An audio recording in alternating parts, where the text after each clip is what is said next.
Firmó un papel que nunca debió firmar, y con eso perdió lo único que ningún premio, ninguna ovación y ningún aplauso del cine mexicano jamás pudo devolverle. Lo que hizo ese día lo mantuvo en silencio durante el resto de su vida. Nadie en la industria lo supo. El público que la adoraba jamás lo imaginó. Y ella, cada vez que aparecía en pantalla con esa sonrisa que México entero confundió con serenidad, cargaba ese momento como una piedra cocida por dentro. Esta es la historia que Sara García nunca contó. México la conoció de una sola manera. La vio en más de 200 películas. La escuchó con esa voz que tenía algo de regaño y algo de abrazo al mismo tiempo. Le construyó un trono hecho de cariño popular y le puso un nombre que se volvió eterno: la abuelita de México.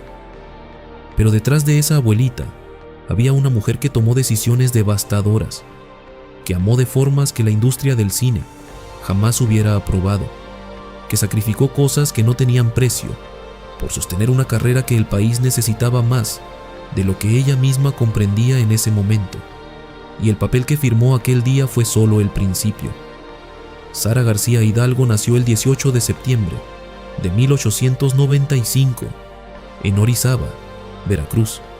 Creció en un hogar que le enseñó desde pequeña que los sentimientos más profundos no se exhiben, que el dolor verdadero se dobla hacia adentro, que hay una versión de ti misma que le pertenece al mundo y otra que solo te pertenece a ti. Nadie imaginaba que esa lección la aplicaría con tanta precisión durante 80 años. Desde la primera vez que pisó un escenario, algo quedó claro. Sara García no actuaba para buscar aprobación. Actuaba porque cuando estaba frente al público, era la única vez que algo dentro de ella encontraba un lugar donde existir sin disculparse. El teatro le dio lo que su vida personal todavía no había podido darle: libertad, aunque fuera prestada, aunque durara solo lo que duraba la función. Pero mientras esa libertad crecía en los escenarios, afuera algo se estaba fracturando. El matrimonio con José Pidal llegó en los años en que su carrera comenzaba a tomar forma. Desde afuera, era la imagen de una vida construida con orden, una actriz en ascenso, un hogar, una hija. María Luisa llegó al mundo, y con ella llegó también el amor más genuino que Sara García conocería en toda su vida. Y también llegó la primera grieta, porque la industria del espectáculo no espera, no negocia con los horarios de una madre, no le pregunta a una mujer si está lista antes de exigirle todo. Y Sara García, que había aprendido desde niña a doblar el dolor hacia adentro, empezó a doblar también hacia adentro, siempre hacia adentro. Hubo noches en que María Luisa esperó a su madre, y su madre no llegó. Hubo momentos en que la mujer que el país entero sentía cerca estaba completamente lejos de la única persona que de verdad la necesitaba. Ese desequilibrio fue creciendo en silencio durante años. Y entonces llegó el momento en que todo se rompió de una forma que nadie vio venir. Lo que pasó entre Sara García y su hija es una de las historias más desconocidas de toda la época de oro del cine mexicano. Una historia que explica por qué, en las entrevistas, cada vez que alguien se acercaba demasiado a ciertos temas, Sara García cambiaba el gesto de una manera casi imperceptible. Solo casi. Y aquel papel que firmó tiene todo que ver con eso. La época de oro del cine mexicano no fue dorada para todos. Para los estudios, para los productores, para los nombres que aparecían en los carteles más grandes. Sí, pero para las mujeres que sostenían esas películas desde adentro, desde los personajes secundarios que en realidad eran el alma de cada historia, la época dorada tenía un precio que no aparecía en ningún contrato. Sara García lo pagó completo. Durante los años 40, México vivía algo que no había experimentado antes. Las salas de cine estaban llenas. Las familias enteras hacían fila para ver historias que les devolvían algo de sí mismas en la pantalla. Y en medio de ese fenómeno cultural que transformó al país, había una mujer que aparecía en una película tras otra, construyendo un personaje que nadie le había pedido construir, pero que el público recibió como si siempre hubiera existido. La abuelita no fue un papel que le asignaron, fue algo que Sara García fue siendo, poco a poco, sin que nadie lo planeara del todo, hasta que un día el país entero dejó de ver a la actriz y empezó a ver solamente a la abuelita. Y ahí, exactamente ahí, comenzó algo que ella nunca habló en público. Porque cuando un personaje te consume de esa manera, cuando la imagen que el mundo construye sobre ti se vuelve más grande que tú misma, ocurre algo muy particular. Dejas de tener permiso para hacer otra cosa. Dejas de tener permiso para fallar, para enojarte, para tomar decisiones que no encajen con lo que todos esperan de ti. Sara García quedó atrapada dentro de su propio personaje, y lo más inquietante es que nadie a su alrededor parecía notarlo, o si lo notaban, preferían no decir nada. Era más cómodo seguir viendo a la abuelita, era más fácil seguir aplaudiendo a la abuelita, era más sencillo no preguntarle a la mujer real cómo estaba. Así que nadie preguntó. Durante años, nadie preguntó. Pero la vida personal de Sara García seguía moviéndose debajo de esa superficie tan bien construida. Su relación con José Pidal había llegado a un punto sin retorno. Los detalles exactos de lo que ocurrió entre ellos pertenecen a ese territorio que Sara García protegió con una disciplina casi férrea durante toda su vida. No habló de ello en entrevistas. No lo mencionó en los pocos textos que dejó sobre sí misma. Lo guardó con la misma precisión con la que guardaba todo lo que de verdad le importaba. Pero las consecuencias de esa ruptura sí dejaron huellas visibles. María Luisa creció en un hogar que fue cambiando de forma. Y Sara García, que ya para entonces era uno de los rostros más reconocibles del cine mexicano, tuvo que tomar decisiones sobre cómo equilibrar una vida que se estaba partiendo en dos direcciones completamente distintas. No lo logró sin costo. Nadie lo logra sin costo. Lo que pocos imaginan es que en ese mismo periodo, mientras su vida personal atravesaba sus momentos más oscuros, Sara García estaba filmando algunas de las películas más exitosas de su carrera. Ahí está la paradoja que define su historia entera.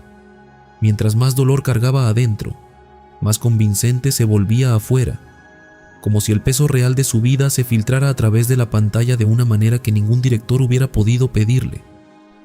Como si la mujer que lloraba frente a la cámara estuviera llorando por razones que el guión nunca mencionaba, pero que eran absolutamente reales. El público lo sentía sin entenderlo. Por eso la amaban de esa manera. Por eso esa conexión era tan distinta a la que generaban otras figuras del cine de la época.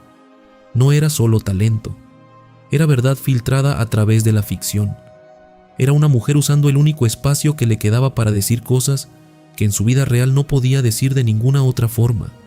Y en algún lugar de esa verdad estaba el papel que firmó, el papel del que nadie habló, el que cambió la relación más importante de su vida, de una manera que todavía, décadas después, resulta difícil de mirar de frente. Hay un tipo de soledad que no se parece a ninguna otra. No es la soledad de estar sin compañía, es la soledad de estar rodeada de miles de personas que creen conocerte, que te detienen en la calle, que pronuncian tu nombre con cariño genuino, y sentir que ninguna de ellas está viendo realmente quién eres. Sara García vivió en ese tipo de soledad durante décadas, y lo más perturbador es que ella misma había construido las paredes que la mantenían ahí. Cada entrevista que daba era una obra maestra de control.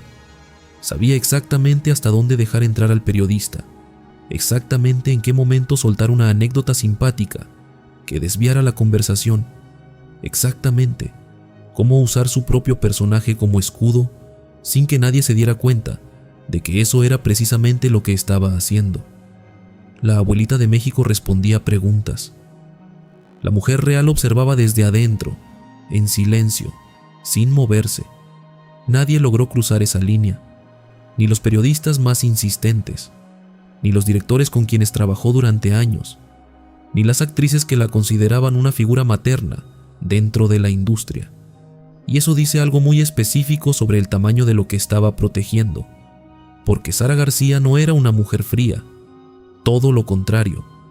Las personas que la conocieron de cerca describían una calidez que no era actuación, una generosidad que se manifestaba en gestos concretos y cotidianos, una presencia que hacía sentir a la gente vista y escuchada. Tenía la capacidad extraña de hacer que cada persona con quien hablaba sintiera que era la única persona en la habitación.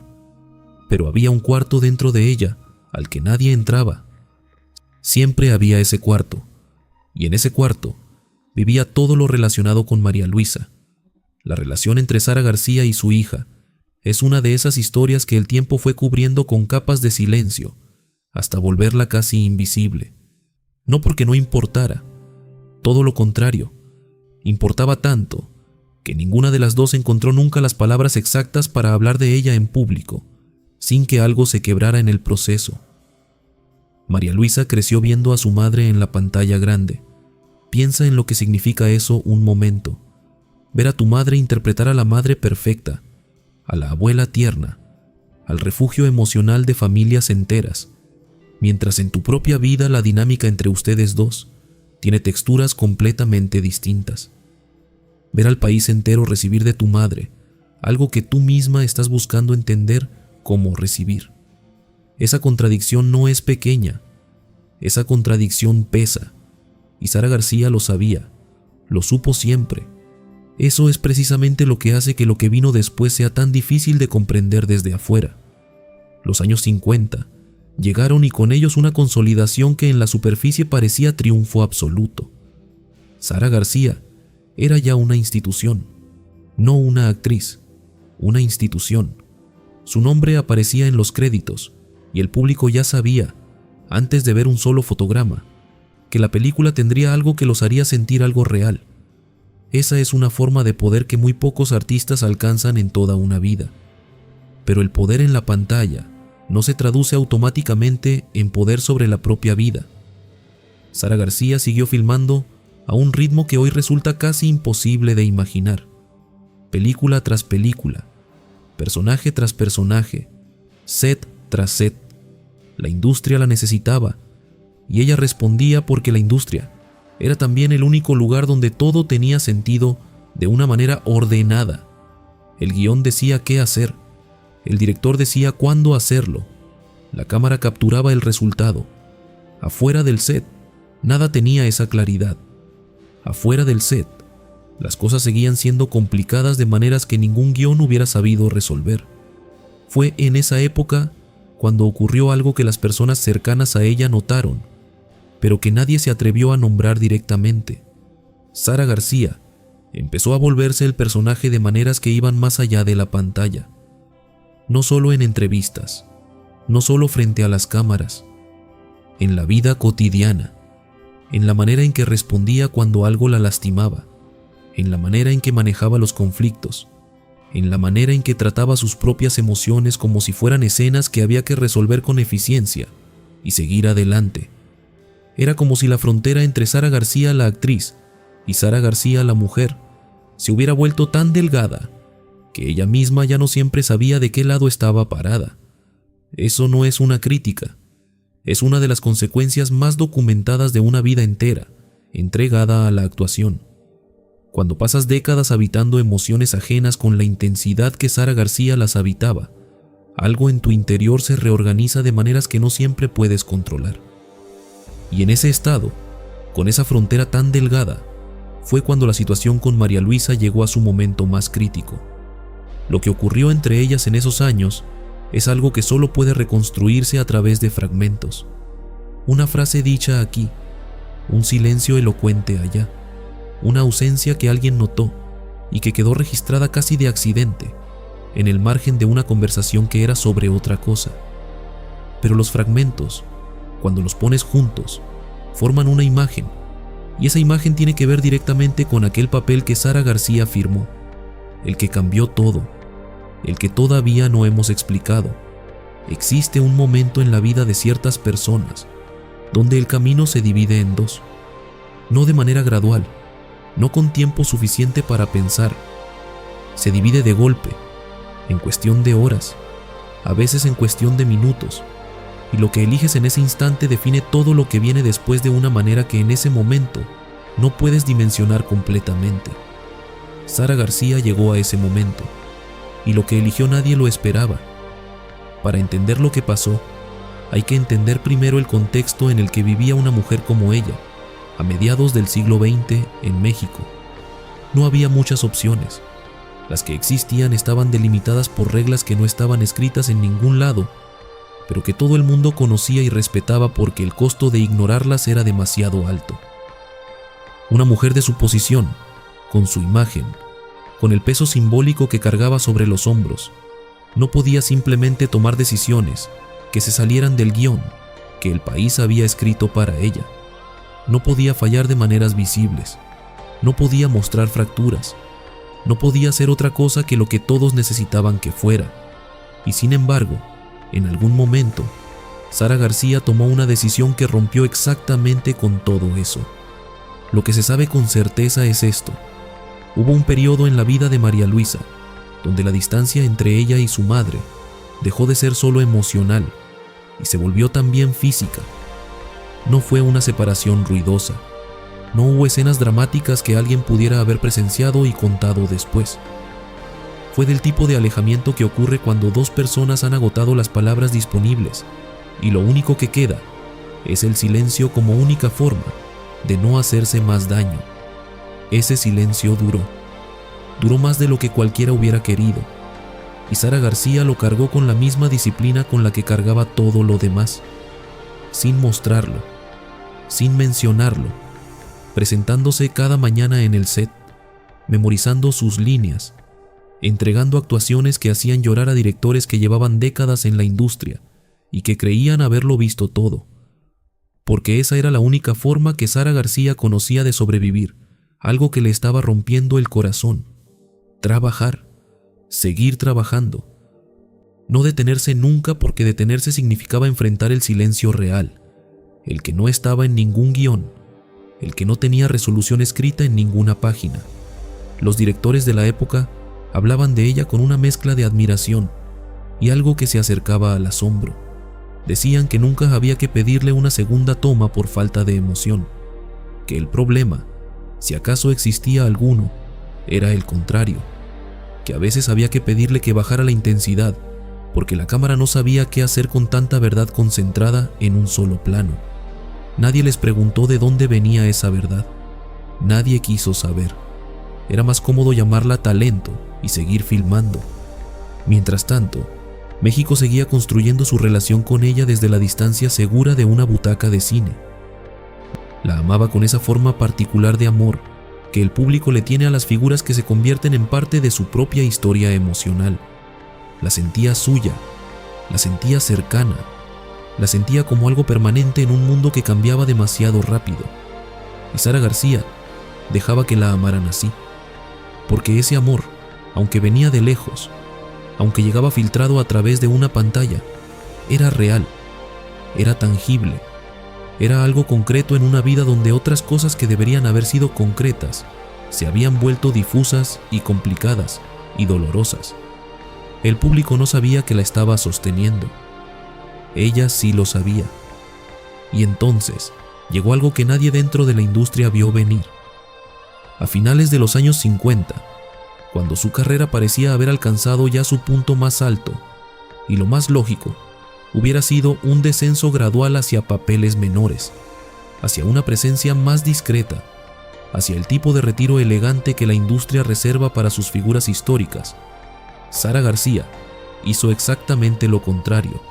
Se reinventó, no de manera escandalosa, no con declaraciones, ni con cambios de imagen, ni con ninguno de los recursos que otras figuras utilizaban, cuando sentían que el tiempo empezaba a correr en su contra.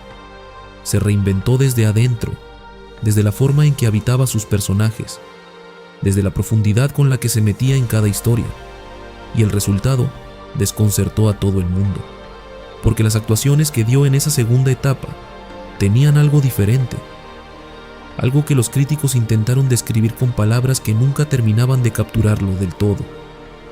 Había en ella una dimensión nueva, una capa que antes no estaba, o que antes no era tan visible, o que antes ella misma no permitía que se viera tan claramente. Era como si algo en su interior se hubiera abierto, como si la distancia con María Luisa, en lugar de cerrarla, la hubiera abierto de una manera que ya no podía ni quería contener.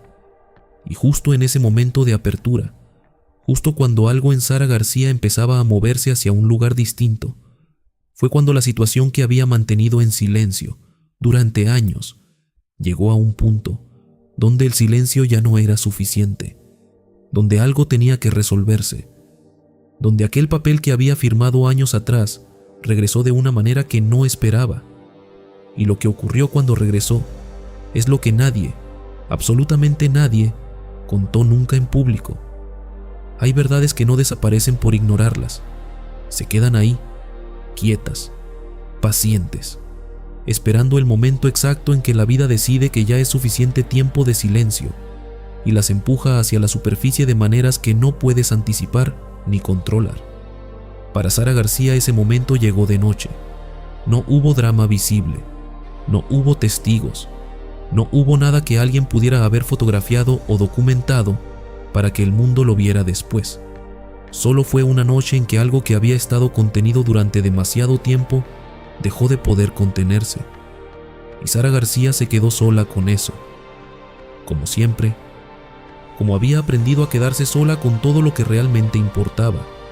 Lo que nadie dentro de la industria sabía es que en ese periodo ella estaba tomando decisiones que afectarían el resto de su vida, de maneras que todavía hoy resultan difíciles de rastrear completamente. Para entender lo que pasó, hay que retroceder un momento, hay que ir a ese papel que firmó. No lo vamos a revelar todavía, porque para entender su peso real, para entender por qué cambió todo lo que cambió, primero hay que entender quién era Sara García en el momento en que lo firmó. No la actriz, no la abuelita, la mujer. Y la mujer era alguien que había construido su vida entera sobre una contradicción fundamental. Por un lado, una carrera que le exigía estar completamente presente, completamente entregada, completamente disponible para la historia que la cámara necesitaba capturar. Por el otro, una vida personal que le pedía exactamente lo mismo, pero que recibía exactamente lo contrario. Sara García le daba al cine lo que le quitaba a su vida, y su vida se lo fue cobrando de maneras silenciosas, pero absolutamente precisas. María Luisa creció en esa contradicción, la respiró desde pequeña, la entendió antes de tener palabras para nombrarla, y cuando llegó el momento en que sí tuvo palabras, cuando llegó la edad en que una hija puede mirar a su madre de frente y decirle lo que cargó durante años, lo que ocurrió entre ellas fue algo que Sara García no estaba preparada para recibir. No porque no lo esperara, sino porque esperarlo no te prepara para sentirlo. Hay cosas que puedes anticipar intelectualmente durante años y que aún así, cuando llegan, te encuentran completamente desarmada. Sara García, que había interpretado ese tipo de momentos frente a una cámara más veces de las que nadie podría contar, descubrió que vivirlos en la realidad no se parecía en nada a actuarlos. La cámara te da un corte, la vida no, y en ese momento sin corte, en esa conversación que no tenía director ni guión ni segunda toma, Sara García tomó una decisión que explicaba el papel que había firmado años antes, una decisión que vista desde afuera podría interpretarse de maneras muy distintas dependiendo de quién la mirara y desde dónde la mirara. Desde un ángulo parecía sacrificio, desde otro parecía abandono, desde otro más parecía la única opción que una mujer en su posición, en su época, con su historia, podía haber tomado. Probablemente eran las tres cosas al mismo tiempo, porque las decisiones reales, las que de verdad pesan, raramente son una sola cosa. Lo que sí puede decirse con certeza es que esa decisión le costó algo que nunca recuperó completamente, y que Sara García lo sabía, lo supo en el momento en que tomó la decisión, lo supo cada vez que alguien le preguntaba por su familia en una entrevista, y ella encontraba la manera elegante de responder sin responder. Lo supo cada noche después de que los reflectores se apagaban y el set quedaba vacío, y ella se quedaba sola con el silencio que había aprendido a habitar, como si fuera un cuarto más de su casa. Un cuarto oscuro, sin ventanas, pero familiar. Mientras todo esto ocurría en su interior, afuera México seguía sin ver nada. Seguía viendo a la abuelita, seguía llenando las salas de cine, seguía sintiéndola cercana y cálida y permanente. Y ella seguía presentándose, seguía entregando, seguía haciendo lo que el país necesitaba que fuera con una consistencia que, si se mira con los ojos correctos, no habla solo de profesionalismo, habla de algo más profundo. Habla de una mujer que encontró en su trabajo la única forma de darle sentido a una vida que en otros aspectos había tomado direcciones que le dolían. Habla de alguien que usó el arte como los demás usan el aire, para seguir respirando cuando todo lo demás se volvía demasiado difícil. Y entonces, cuando la situación con María Luisa parecía haber llegado a un punto sin movimiento posible, ocurrió algo completamente inesperado, algo que nadie dentro de la industria anticipó, algo que la propia Sara García, con toda su experiencia, con toda su capacidad para leer situaciones y personas, no vio venir de la manera en que llegó. Llegó desde un lugar que ella había dejado de mirar hace tiempo, desde un lugar que creía haber cerrado. Y cuando llegó, lo primero que hizo fue obligarla a abrir aquel cuarto oscuro, el que no tenía ventanas, el que llevaba años sin abrirse. Y lo que había adentro de ese cuarto era precisamente lo que aquel papel que firmó había estado guardando todo ese tiempo. Abrir ese cuarto no fue una elección, fue una rendición. Y Sara García, que había pasado décadas perfeccionando el arte de no rendirse ante nada ni nadie, descubrió que hay un tipo de rendición que no se parece a la derrota, que hay momentos en que soltar algo que has cargado demasiado tiempo no te hace más débil, te hace, por primera vez en mucho tiempo, completamente humana. Pero llegar a ese momento le costó algo enorme, le costó tiempo, le costó silencio, le costó atravesar una serie de años donde la distancia con María Luisa no se cerraba, sino que simplemente dejaba de crecer, que no es lo mismo que sanar, pero que a veces es lo único que la vida ofrece como primer paso. Y Sara García tomó ese primer paso, porque era lo que había, porque a veces el único movimiento posible es el más pequeño, el más imperfecto, el que no resuelve nada de golpe, pero que al menos rompe la parálisis. Lo que ocurrió en esos años entre ellas dos no quedó registrado en ningún archivo público. No hay entrevistas que lo documenten, no hay declaraciones que lo confirmen con nombres y fechas y detalles precisos. Lo que hay son indicios, fragmentos, momentos capturados casi de accidente en los márgenes de conversaciones que eran sobre otras cosas. Pero los indicios cuentan una historia, y la historia dice que Sara García intentó, que intentó de la única manera que sabía intentar, que no siempre era la manera correcta, que a veces era torpe y tardía, y llegaba cuando el momento ya había pasado, pero que era genuina en su raíz más profunda. Era real, y lo real, aunque llegue tarde, aunque llegue mal envuelto, aunque llegue cuando ya nadie lo esperaba, tiene un peso que lo distingue de todo lo demás. Mientras tanto, la industria seguía girando a su alrededor, con la indiferencia característica de las máquinas grandes. Los proyectos llegaban, los guiones llegaban, los directores llegaban con sus visiones y sus exigencias, y su certeza de que Sara García entregaría lo que necesitaban, porque Sara García siempre entregaba lo que necesitaban.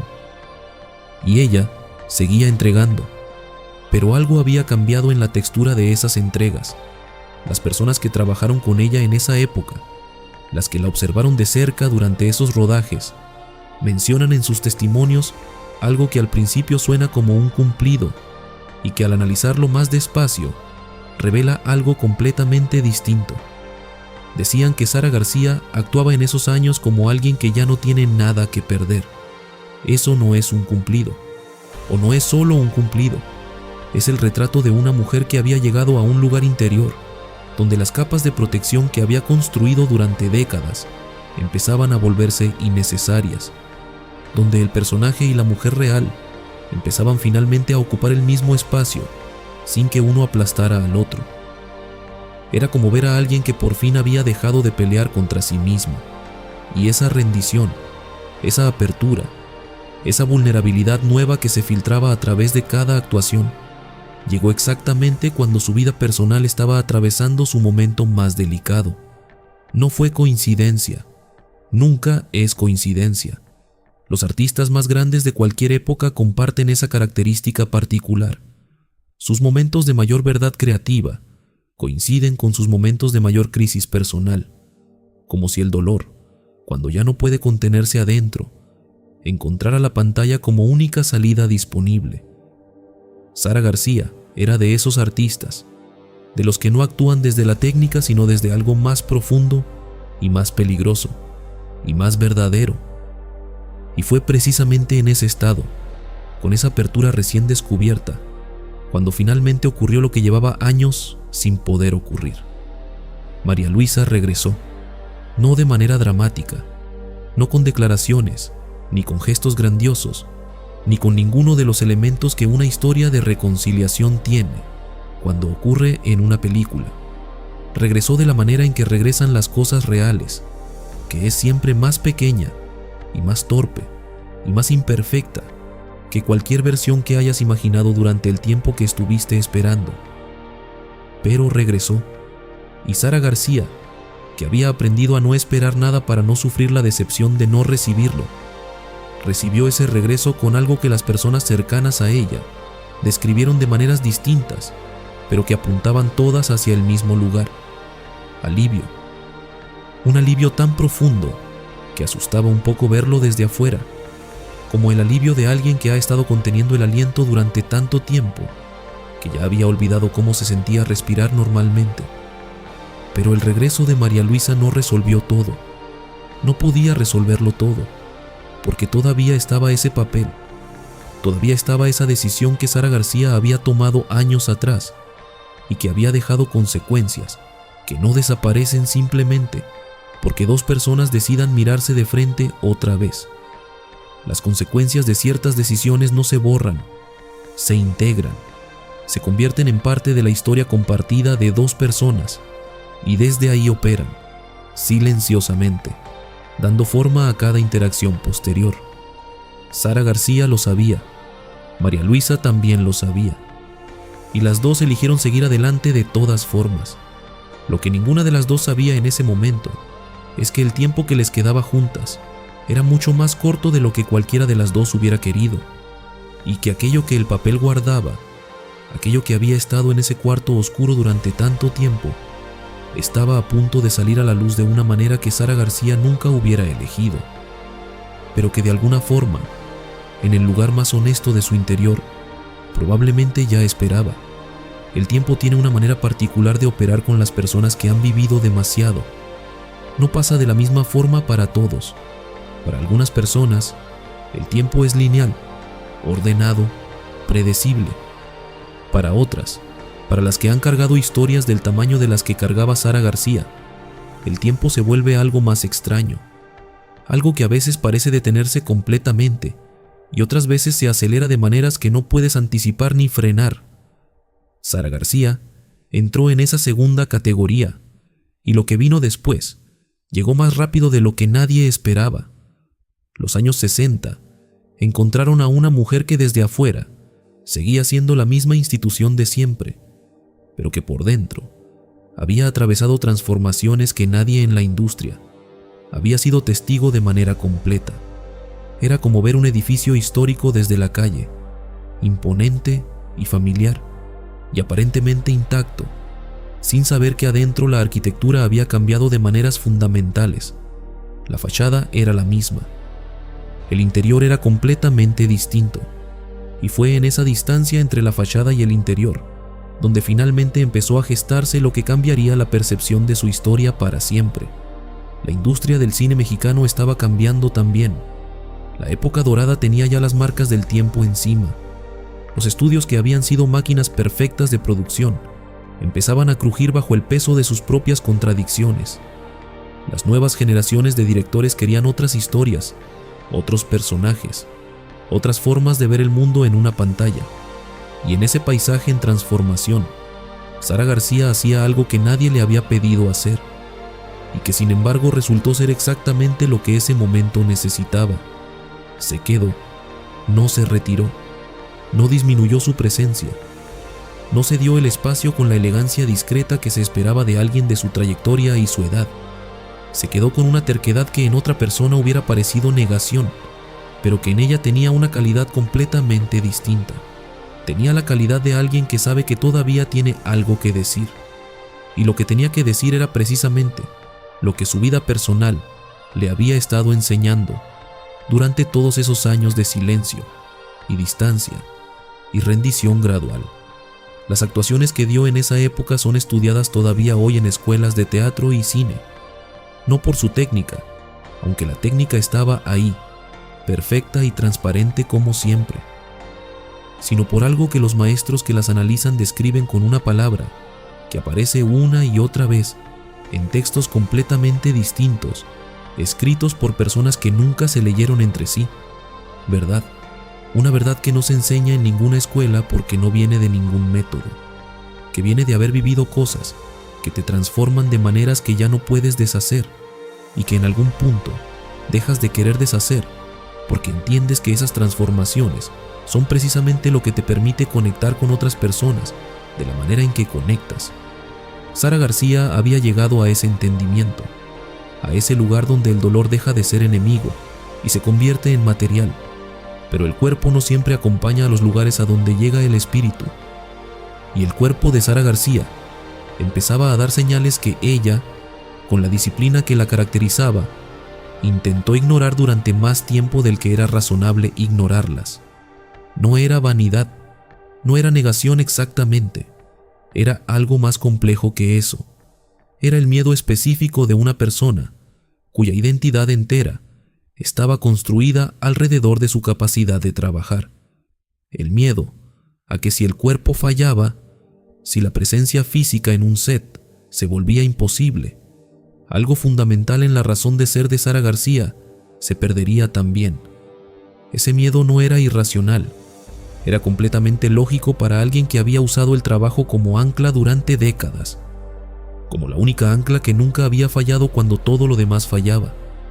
Fue en ese contexto donde la relación con María Luisa adquirió una dimensión nueva, porque cuando el cuerpo empieza a dar señales y el trabajo empieza a volverse más difícil, la pregunta de quién está ahí se vuelve más urgente de maneras que antes podías posponer, pero que ya no puedes seguir evitando. ¿Quién estaba ahí para Sara García? La respuesta a esa pregunta es más complicada de lo que parece. Tenía colegas que la respetaban profundamente. Tenía admiradores que la amaban desde la distancia segura de una butaca. Tenía un país entero que la consideraba parte de su propio patrimonio emocional. Pero el tipo de presencia que el cuerpo reclama cuando empieza a necesitar ayuda no es la de los colegas, ni la de los admiradores, ni la de un país entero. Es la presencia de alguien que te conoce de verdad, y las personas que la conocían de verdad eran muy pocas. María Luisa era la más importante de todas ellas, y la relación entre las dos, que había atravesado tantas capas de distancia y silencio, y regreso imperfecto, tenía que encontrar ahora una forma nueva de existir, una forma que ninguna de las dos había practicado antes, porque las circunstancias que la requerían eran nuevas. No había guión para esto.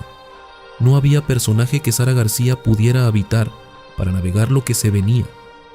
Solo había la mujer real, con su historia real, con su papel firmado hace tanto tiempo todavía sin nombrarse completamente, con sus decisiones y sus costos y sus silencios y su amor imperfecto y genuino al mismo tiempo. Y fue en ese momento de vulnerabilidad absoluta cuando finalmente, después de años de construcción narrativa, después de décadas de silencio cuidadosamente mantenido, la verdad sobre aquel papel empezó a emerger, no de golpe, nunca de golpe, sino de la manera en que emergen las verdades que han estado guardadas demasiado tiempo, lentamente, dolorosamente, con la precisión implacable de algo que siempre supo que tarde o temprano iba a salir a la luz. Y lo que reveló cuando salió cambió la manera en que las personas cercanas a Sara García entendieron no solo ese momento específico de su vida, sino toda su historia, desde el principio, desde Orizaba, desde la primera vez que pisó un escenario y descubrió que ser otra persona era la única manera que conocía de ser completamente ella misma. Todo cobró un sentido distinto, Y ese sentido distinto es lo que finalmente vamos a revelar. Aquel papel que Sara García firmó no era un contrato de cine, era una renuncia, no a un papel, no a una película, no a ninguna de las cosas que la industria del espectáculo pone sobre una mesa para que una actriz decida si acepta o no acepta. Era una renuncia a la custodia de María Luisa. Ahí está, después de todo ese tiempo, después de todas esas capas de silencio y distancia, y palabras cuidadosamente elegidas para no decir lo que de verdad había que decir. Sara García, en un momento de su vida donde la carrera tiraba con una fuerza que no encontraba contrapeso suficiente en ninguna otra dirección, tomó la decisión más difícil que una madre puede tomar. Dejó que María Luisa creciera en un entorno que no era el suyo, que fuera formada por manos que no eran las suyas, que construyera su idea de hogar en un espacio donde Sara García existía principalmente como visita, como figura, como la madre que aparecía y desaparecía con la misma lógica impredecible, con la que aparecen y desaparecen las personas cuya vida pertenece a una industria que no negocia con los calendarios del corazón. Y esa decisión, tomada en un momento que desde adentro probablemente parecía la única salida posible, lo definió todo lo que vino después. Definió la distancia, definió el silencio, definió esa mirada específica que Sara García tenía cuando alguien se acercaba demasiado al tema de su familia en una entrevista. Esa mirada que duraba una fracción de segundo antes de que el personaje volviera a tomar el control y encontrara la manera elegante de responder sin responder. No era indiferencia lo que había en esa mirada, era exactamente lo contrario. Era el peso concentrado de una decisión que nunca dejó de pesar, que nunca se volvió más ligera con el tiempo, que nunca encontró la forma de convertirse en algo que pudiera mirarse sin que algo adentro se moviera de una manera que dolía. Sara García nunca se perdonó completamente, y eso es algo que las personas que la conocieron de cerca confirmaron de maneras distintas, en momentos distintos, sin que ninguna de ellas pareciera consciente de estar construyendo juntas un retrato coherente de algo que Sara García nunca articuló directamente, pero que estaba ahí, siempre estuvo ahí, en la intensidad con la que interpretaba a las madres en la pantalla, en la ternura que ponía en cada gesto hacia los personajes más jóvenes de cada historia, en la manera en que los niños que trabajaron con ella en distintos rodajes recordaban décadas después que Sara García los trataba con una atención y un cuidado que iba mucho más allá de lo que el guión requería, como si estuviera dándole a esos niños algo que no había podido darle a la suya, como si cada rodaje fuera también una oportunidad de reparar, de manera simbólica e imperfecta, algo que en la vida real no tenía reparación posible del todo. María Luisa y ella encontraron eventualmente un camino hacia algo que no era la relación que ninguna de las dos hubiera elegido, si hubieran podido elegir desde el principio, pero que era real, y era suya, y tenía dentro de sí toda la historia que habían atravesado juntas. No fue una reconciliación de película, no hubo música de fondo, no hubo el momento catártico donde todo se dice, y todo se entiende, y todo se perdona de golpe, en una escena que deja al público satisfecho y con los ojos húmedos. Fue más lento que eso, más silencioso, más parecido a la vida real, que raramente resuelve sus conflictos con la eficiencia narrativa que el cine había enseñado a Sara García a valorar durante décadas. Fue una serie de momentos pequeños acumulándose hasta formar algo que podía llamarse, con todas las imperfecciones del caso, paz. Una paz ganada, no regalada, y en esa paz encontrada a destiempo, en esa relación reconstruida con materiales imperfectos y voluntad genuina, Sara García vivió los últimos años de su vida. El 21 de noviembre de 1980, Sara García murió en la Ciudad de México, a los 85 años. México la lloró como llora a sus íconos, con la mezcla particular de tristeza y orgullo y nostalgia que reserva para las figuras que se convierten en parte de su propia memoria colectiva. Los periódicos publicaron sus fotografías, los canales de televisión transmitieron sus películas. Las personas que la habían visto en la pantalla desde niños sintieron que algo familiar e irreemplazable había desaparecido del mundo. Todo eso fue real. Todo ese amor fue completamente real. Pero la mujer que México despidió ese día era más grande y más compleja, y más humana que el personaje que el país había amado durante décadas. Era una mujer que había tomado decisiones devastadoras y había cargado sus consecuencias con una dignidad que no pedía aplausos, porque sabía que no los merecía en esa parte específica de su historia. Era una mujer que había encontrado en el arte la única forma de decir las cosas que su vida no le dejaba decir de ninguna otra manera. Era una mujer que amó imperfectamente, que falló de maneras que le costaron caro, que intentó reparar lo que pudo con las herramientas que tenía disponibles y que vivió el resto cargándolo sin excusas y sin pedirle a nadie que lo entendiera. Era una mujer que usó 200 películas para contar, sin que nadie lo supiera, una sola historia, la suya. Y esa historia, la verdadera, la que estuvo escondida detrás de la abuelita de México durante 85 años, es la más valiente de todas las que jamás interpretó, porque no tenía guión, no tenía director, no tenía segunda toma, solo tenía a una mujer enfrentando su propia vida con todo lo que eso implica, con sus errores y sus amores, y sus silencios, y sus decisiones imposibles, y su capacidad extraordinaria de seguir de pie, cuando todo indicaba que lo más lógico era dejar de estarlo. Sara García no fue la abuelita de México, fue algo mucho más difícil de ser, fue una mujer real, y eso al final es lo más cinematográfico de todo.